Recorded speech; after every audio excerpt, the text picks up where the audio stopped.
Good morning. এখন সকাল 6টা বাজে আর আমি বেরিয়ে পড়েছি কলেজের উদ্দেশ্যে।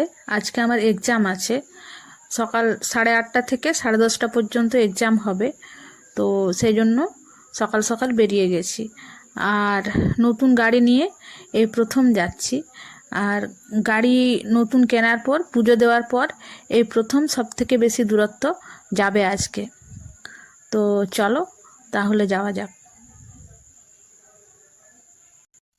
তো আমি আজকে একা যাচ্ছি না, সঙ্গে যাচ্ছে আমার মা, গুড্ডু সোনা আর আমার এক বান্ধবী, আর যে ভাই আমাদেরকে গাড়ির পুজো দিতে নিয়ে গিয়েছিল সেই ভাই গাড়ি চালিয়ে নিয়ে যাচ্ছে। তো যেহেতু গাড়ি করে যাচ্ছি তাই মা আর গুড্ডু সোনাও যাচ্ছে, তো ওদেরও একটু ঘোরা হয়ে যাবে। তো সেই কারণে ওরা আমার সঙ্গে যাচ্ছে। আর বেশি সময় তো নয়, আমার 2 ঘন্টার এক্সাম, তো সেই জন্য সকলে মিলেই যাচ্ছি। তো গোপীবল্লভপুর পৌঁছে গেছি। আর এটা হচ্ছে সুবর্ণরেখা নদী। এখন নদীতে খুব একটা বেশি জল নেই, ওই মাঝারি পরিমাণ আছে। তো আমরা এই সুন্দর নদীর সৌন্দর্য উপভোগ করতে করতে কলেজের উদ্দেশ্যে চলেছি। তো এখন সকাল 10:30 বাজে আর আমার এইমাত্র এক্সাম শেষ হলো। আর সকালে আমরা 8টার মধ্যেই পৌঁছে গেছিলাম। তারপর ব্রেকফাস্ট করে নিয়ে আর এক্সাম দিচ্ছিলাম।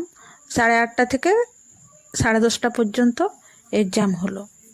তো এখন আর আমরা বেশি দেরি করব না, সঙ্গে সঙ্গেই বেরিয়ে পড়ব, আর ঘন্টা দুয়েকের মধ্যে বাড়ি। তো আমরা দেরি না করে সঙ্গে সঙ্গেই বেরিয়ে পড়লাম, তাড়াতাড়ি বাড়ি ফিরবো বলে। তো আমাদের সঙ্গেই যে খাবার ছিল সেই খাবার গাড়ির মধ্যেই খেয়ে নিলাম, আর দেরি করলাম না কোথাও। তো আমরা যেহেতু খুব দেরি করিনি, তাড়াতাড়ি ওখান থেকে বেরিয়ে পড়েছিলাম, আর ঘন্টা দুয়েকের মধ্যে খুব সুন্দরভাবে বাড়ি পৌঁছে গেছিলাম। আর কেউ ক্লান্তও হয়নি, সব সুন্দরভাবে সব কিছু সম্পূর্ণ হয়েছে। আর গুড্ডু সোনাও খুব মজা পেয়েছে, ওরও একটু ঘোরা হয়ে গেল। তো আজকের মতো এটুকুই, দেখা হবে পরবর্তী আবার নতুন কোনো ভিডিওতে।